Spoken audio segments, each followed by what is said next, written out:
Bonjour à tous et bienvenue sur Reds League. Juste avant que la vidéo ne commence les gars, je voulais vous dire un grand merci à tous ceux qui me suivent sur la chaîne depuis bientôt maintenant un an. Ça fait presque un an qu'on est sur YouTube, ça fait extrêmement plaisir de voir qu'il y a autant de gens aussi qui sont fans de Liverpool, des quatre coins du monde. Alors ça, on savait, hein, de toute façon les fans de Liverpool, il y en a partout dans le monde, mais ça fait toujours plaisir de les sentir entre guillemets, de les voir aussi en commentaire. Donc n'hésitez pas à commenter. Un grand merci à vous. On espère que vous serez présents également pour la saison prochaine parce que ça s'annonce vraiment du lourd. On va vraiment passer une super saison ensemble. Donc n'hésitez pas à vous abonner si ce n'est pas encore fait. À commenter, ça m'aiderait énormément et surtout, ça donne votre avis. Et moi, je lis toujours vos avis, vous le savez. Et likez pour donner du soutien à la vidéo. Aujourd'hui, le sujet, les gars, c'est très simple. On va faire une analyse tactique entre la saison passée et la saison qui va suivre. Tout simplement, on va voir un peu comment Slot et Liverpool jouaient la saison passée, avec quelles armes, et comment ils vont s'adapter pour la saison prochaine avec les nouvelles armes. Voilà, tout simplement, on va voir un petit peu tout ça ensemble dans cette vidéo. J'espère que vous êtes prêts, mais avant ça, générique.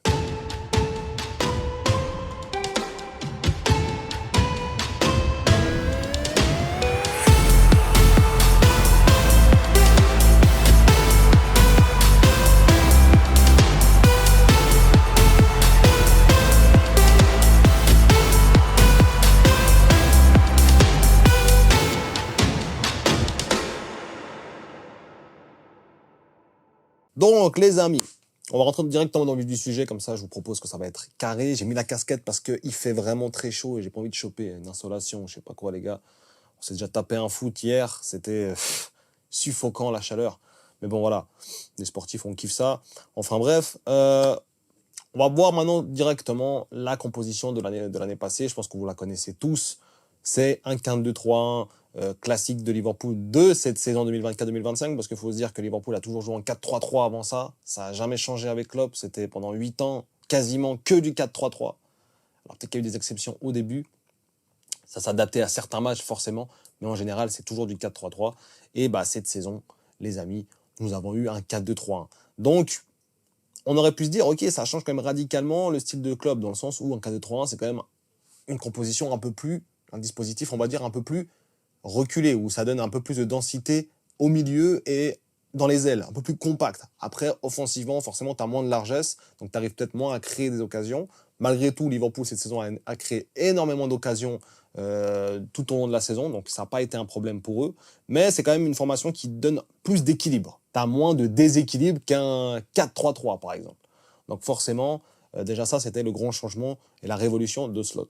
Maintenant, on a vu qu'il y avait certains joueurs qui n'ont pas réussi à rentrer vraiment dans ce système-là. Je pense par exemple à Trent.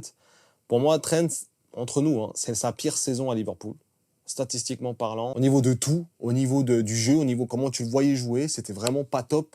Et Arnold, alors, il a toujours ce petit truc où défensivement, ça allait un peu mieux cette saison.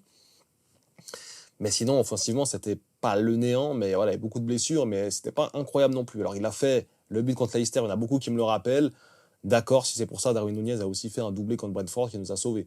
Donc dans ce cas-là, on ne peut plus parler. Alors, le mec, il a marqué un but, on ne peut plus rien dire. Il a marqué le but contre Leicester, on se tait, on ne peut plus parler. Non, les gars, c'est pas suffisant ce qu'a fait Arnold. Donc forcément, qu'il soit parti, je pense pas que ça soit vraiment un mal au final, parce que j'ai l'impression qu'il rentrait pas du tout dans ce système de slot. Alors, un système de club à 4-3-3, oui, parce que justement, tu as plus de largesse, donc tu arrives plus à créer des espaces avec des longues passes, justement avec des appels. Tu as un ailier gauche qui fait un appel, ça libère l'espace pour le buteur, tu arrives beaucoup mieux à gérer. Tandis que quand tu as un 4-2-3-1 où tu es beaucoup plus bas, faire des passes longues, les gars, c'est un peu plus compliqué, on l'a vu. Des transversales, il peut en faire, ça, c'est pas un souci. Gauche-droite, voilà, de l'autre côté du terrain. Ça, on sait qu'il est capable de le faire. Mais cette saison, j'ai trouvé qu'il était vraiment mou, qu'il il rentrait pas dans ce système. On avait besoin d'un latéral qui soit vraiment, voilà, qui fasse ses allers-retours et qui soit toujours en train de dédoubler.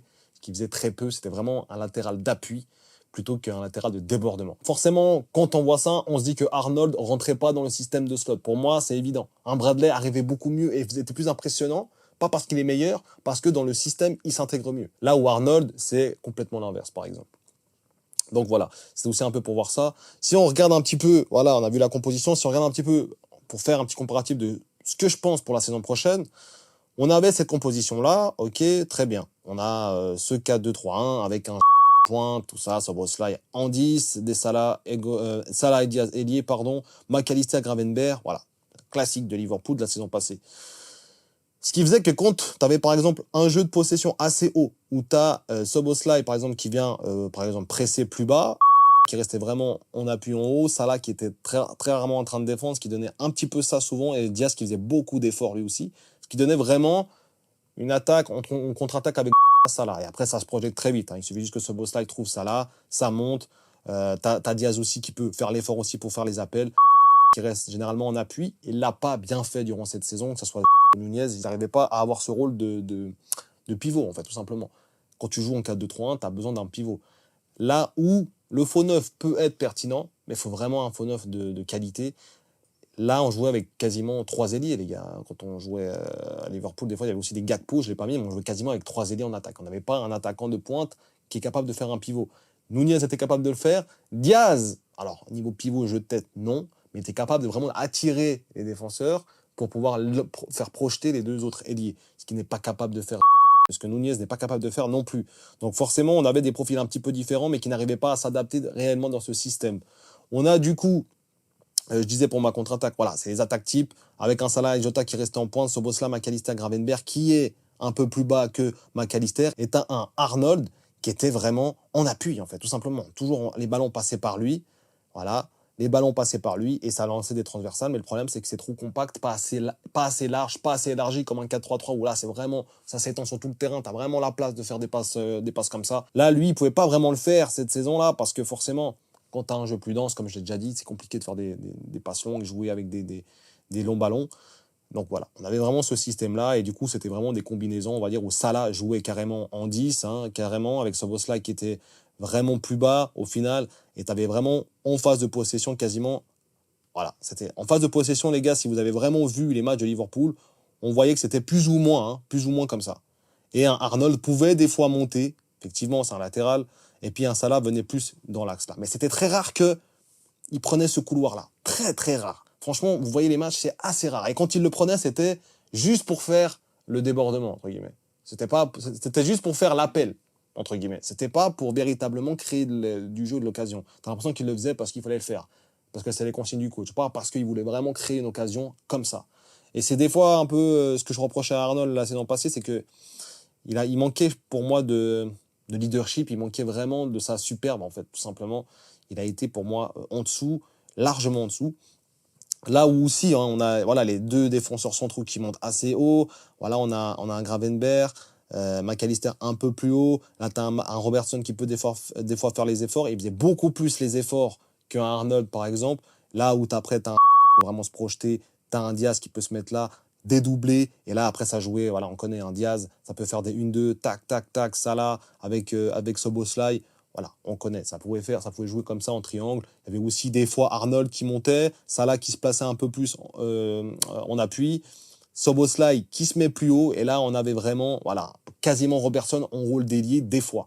Mais si Robertson ne monte pas, on a vraiment Diaz qui va occuper ce poste, McAllister du coup qui va monter beaucoup plus, Szoboszlai qui est toujours dans cet axe pour faire le jeu, et pareil, hein, si Salah était beaucoup plus efficace quand il était plus haut et un peu centré, et pas à fond sur l'aile. C'est là où je vais en venir, c'est que Salah, cette saison, si on voit bien, ok, c'est un ailier, mais il a joué beaucoup aussi un ailier presque axial, dans le sens où il arrivait vraiment toujours à se positionner de la bonne manière. C'est pour ça qu'il a autant de passes décisives, c'est parce que c'est lui qui faisait le jeu et qui jouait presque en numéro 10. C'était pas un numéro 10, mais dans le jeu, dans les intentions, c'était ça. C'était on passe la balle à Salah et Salah va créer. Et le reste servira d'appui. Et c'est vraiment ce qui s'est passé cette saison. Donc voilà, on a vraiment, voilà, le jeu de Liverpool, c'est vraiment un jeu qui se déroulerait en triangle. On prend l'espace, et là, dans le contre-pressing, c'est beaucoup plus simple quand on est comme ça, parce que tu as vraiment après les latéraux qui peuvent venir aider. On connaît hein, les défenseurs centraux qui sont très hauts. Ça peut exposer quand même à des contre-attaques, on en a pris beaucoup. Voilà les gars, si jamais j'ai mis Keller, hein, si jamais, c'est normal. Mais voilà, c'est tout ça pour dire que c'était un petit peu le jeu de Liverpool où, en fait, voilà, jeu type, on commence, milieu de terrain, on passe, on a les appuis des latéraux. Salah qui joue presque en 10, qui est en pivot. Diaz, suivant comment le positionnement, comment l'action se déroule, il va monter, sinon il va vraiment redescendre. Et c'est Robertson qui va créer un petit peu ce surnombre. On a McAllister qui est toujours avec Gravenberch. Gravenberch un poil plus bas que McAllister quand même. On voit que Gravenberch, pour moi, la saison prochaine, il aura un rôle défensif absolu. Et voilà, on a vraiment cette équipe-là, et ça changeait de fur et à mesure que le match avançait. Donc voilà. Le but de ce jeu de Liverpool, c'était vraiment de jouer en contre-pressing, mais un contre-pressing précis. Et c'est comme ça qu'on arrivait à marquer des buts et à être très pertinent et très tranchant. Et au niveau des combinaisons, c'est des contre-attaques, très peu d'attaques placées. Au final, quand on voit, c'est très très peu d'attaques placées. Donc le jeu, c'est vraiment de la contre-attaque. Mais de la contre-attaque vraiment fluide, pas des longs ballons, pas que des longs ballons. C'est vraiment 3-4 passes, on sortait du pressing et on prenait le ballon du pressing avec un pressing et on arrivait à sortir très facilement contre nos adversaires. Avec un Salah qui prenait voilà, la profondeur des fois, un Diaz qui se projetait aussi, un Darwin Nunez, ou un Diaz, ou un Gakpo. Voilà le jeu de Liverpool vraiment basé sur le 4-2-3-1, la densité axiale, très peu au final, alors que de base, un 4-2-3-1, tu as quand même besoin de très bons latéraux qui sont capables de faire les aléas offensifs, parce que en 4-2-3-1, c'est plutôt tes milieux double pivot qui vont combler la montée des latéraux, en fait, tout simplement. Donc voilà un petit peu sur quoi on se basait avec Liverpool la saison passée, voilà, avec des latéraux qui peuvent monter suivant l'action, très peu de jeux au long ballon. On voit que par exemple Arnold, c'est pas son fort du coup, d'avoir vraiment les petits espaces, de combiner, de faire les allers-retours. On avait un pas bon dans son registre malheureusement, même un Darwin Nunez pas bon. Un Luis Diaz dans son registre de faux neuf était meilleur, mais on voyait que le rendement, et il était énormément bridé, Luis Diaz, en fait, parce que c'est pas son poste. Et en faux neuf, avec cette formation, si t'as pas un Firmino ou un faux neuf d'exception, tu vas vraiment, ça dans certains matchs, pas voir le jour. Ça a été le cas. Szoboszlai en 10, c'est pas un 10. On en parlera après dans la seconde partie de la vidéo, ou la version 2025-2026. Pour moi, Szoboszlai, c'est tout sauf un 10. McAllister, Gravenberch, double pivot, ça change pas. Voilà, ça fait les allers-retours. Si les latéraux, ils montent, c'est eux qui vont combler. Si les latéraux montent pas et c'est les ailiers, c'est eux qui vont soutenir. Avec McAllister toujours un peu plus haut. Des fois, hein, dans certaines phases de jeu, on a presque McAllister et Szoboszlai qui jouent, voilà, comme ça, hein, avec Gravenberch qui reste, hop là, avec Gravenberch qui reste vraiment plus bas, et ça donne aussi un peu cette composition très, très souvent. Donc voilà les gars, tout simplement, on a fait le tour pour la saison passée. Je pense que vous avez déjà assez vu aussi de débriefs, d'analyses, etc. Moi, c'est mon avis pour la saison prochaine qui m'intéresse le plus, et voir comment Liverpool va pouvoir gérer cette saison prochaine, tout simplement. On passe directement à la seconde partie de la vidéo. Donc les amis, pour cette partie 2, je vais vous donner mon avis directement sur comment Liverpool va jouer la saison prochaine. Moi, pour moi, hein, ils vont pas changer de système, ils vont garder le 4-2-3-1. Il n'y aura pas 2-10, il n'y aura pas 2 BU, il n'y aura pas 2 buteurs, il n'y aura pas tout ça. Il y aura vraiment, pour moi, ça va rester la même chose, sauf que ça sera plus adapté à ce système de 4-2-3-1. Pourquoi? On voit les joueurs. Wirtz, pur 10, incroyable. Quand tu as ce luxe-là, tu peux te dire que voilà, ça peut que mieux aller au niveau du secteur créatif. Quand tu as les latéraux comme Kerkez et Frimpong qui sont capables de dédoubler un nombre incalculable de fois, et ben tu te dis que ok, c'est complètement ce qu'il nous fallait. Donc en fait, il va pas changer de compo, il va vraiment garder la même. Pour moi, après bien sûr, face avec ballon, c'est des fois différent, mais sur le papier, il va garder la même compo avec la même idée de jeu, sauf qu'il aura les joueurs pour aller au bout de ses idées, tout simplement. C'est comme ça que je vois la chose avec Liverpool la saison prochaine. Donc ça nous donne ça. J'ai laissé les gars, hein, j'ai laissé parce que jusqu'à maintenant, on n'a pas encore recruté de neuf, et je pense pas qu'on va en recruter un parce qu'on nous parle de Gueye. Le 9, en soit, on pourra varier et peut-être jouer avec Gakpo, Diaz. Ça marchait quand même assez bien à voir, peut-être même des fois Wirtz. Mais dans tous les cas, pour moi, on va garder ce 4-2-3-1. Donc, qu'est-ce qui va changer, les amis, pour la saison prochaine? Donc déjà, on voit que l'équipe, elle a quand même de la gueule. Hein. J'en ai quand même parlé avant, mais c'est quand même assez hardcore. C'est une grosse gueule. Franchement, cette équipe, elle a vraiment une sacrée tête. Après, voilà, tout simplement, on va commencer. Vraiment, cette équipe a vraiment une très très bonne gueule. Donc pour ça, je suis trop hypé pour la saison prochaine. Du coup, on regarde directement. Alors, pour la phase de possession, voilà comment moi je vois la chose. Donc, voilà, assez haut, Salah, etc. Donc, dès qu'on a le ballon, admettons, c'est Gravenberch qui est du coup plus bas, un petit peu que McAllister, qui essaie de créer un petit peu le jeu. Ça va donner à McAllister, Wirtz va monter, Wirtz va être là. Plus haut, là, on voit que Diaz va prendre le côté, on peut même prendre que Kerkez et des Frimpong montent. Là où ça change l'année passée, c'est que Frimpong, il va faire ça, mais tout le temps dans le match. Et du coup, ça donne vraiment beaucoup d'espace, parce que quand tu as un Wirtz qui veut la remettre à Salah ou à Frimpong, Salah peut même monter, dévorer l'espace ici, et ça fait mine carrément au défenseur adverse qu'il va la passer à Salah, et tu as toujours ce Frimpong qui va venir dédoubler là-bas. Tac, ballon à Frimpong, tu as un Gravenberch qui va venir couvrir ici, McAllister qui va accompagner Wirtz. Donc moi, c'est comme ça que je le vois. Hein. Wirtz un peu plus haut, bien sûr, que McAllister. Salah qui va être un peu dans cet entrejeu, et Frimpong, voilà, qui va soit centré, après on n'a pas vraiment de bon joueur de la tête, soit qui va vraiment la remettre en retrait. Salah, Frimpong descend un petit peu, pour vraiment garder cette phase de pressing assez haute. Kerkez, bien évidemment, va rester aussi très haut. Et là, voilà, c'est là où c'est intéressant, c'est que Frimpong peut toujours reproposer des appels. Salah la met sur McAllister. Pardon, ça va être plutôt comme ça. Hop, voilà. Salah la remet sur McAllister ou sur Wirtz. Mais là, pour l'occurrence, ça sera surtout Wirtz qui sera là. On appuie en tant que 10. Là, on a Wirtz qui peut vraiment monter. Salah qui va pouvoir créer l'espace. Et pour moi, en phase d'attaque, on sera des fois comme ça. Voilà, en 2 BU, on sera à peu près comme ça. C'est exactement comme ça que je vois la chose avec les deux latéraux assez hauts. Pour moi, Frimpong, il n'est pas bon défensivement. On l'a déjà vu sur plein de matchs, j'ai même vu pas mal de choses sur lui. Il n'est pas très bon défensivement. Par contre, offensivement, c'est une bête. Kerkez, il est très bon dans les 2 registres. Donc, il peut vraiment faire cet entre-deux, où je pense qu'il a moins de qualité que Frimpong offensive, mais il est plus complet. Dans le sens où il sait vraiment bien défendre et assez bien attaquer. Il a quand même de beaux centres. Et pour moi, voilà ce que ça donne, en fait. Et là, tu as un Frimpong et un Diaz presque qui vont s'occuper de faire le travail sur les ailes. Salah qui va peut-être de temps en temps prendre l'aile, bien sûr, tout dépend des occasions. Frimpong peut être aussi un peu plus bas. C'est pas que comme ça que ça va jouer. Mais il y aura ces phases de jeu-là qui peuvent être intéressantes, qu'on n'avait peut-être pas avant. Vraiment un Arnold très très haut, ou vraiment un Frimpong très très haut, et un Salah qui est quand même un peu plus bas. Et qui est un peu plus axial du coup. Et des fois, je sais que des fois, on jouera presque à 2 BU comme ça, avec un Frimpong plus haut, Gravenberch. Ça crée un déséquilibre, mais pas tant que ça, parce que là, on est en phase avec ballon, donc après, dès qu'il y a une contre-attaque adverse, tout le monde redescend.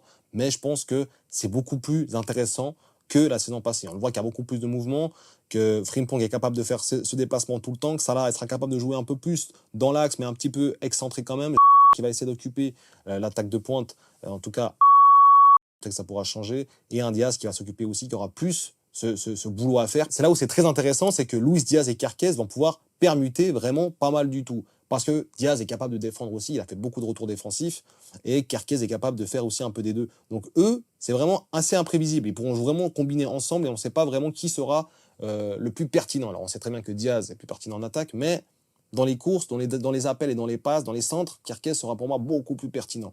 Donc tout dépend des phases de jeu, et c'est comme ça que je vois la chose, avec un Wirtz qui est quand même plus haut, et on sait que Wirtz est très très bon aussi défensivement, donc pour faire les retours défensifs, il n'y aura aucun problème pour lui. Franchement, ça a de la gueule, les gars. Ça a de la gueule sur le terrain. Franchement, ça fait peur. Tu as presque une défense à 3 avec Gravenberch. Mais pour moi, il sera quand même un peu plus haut.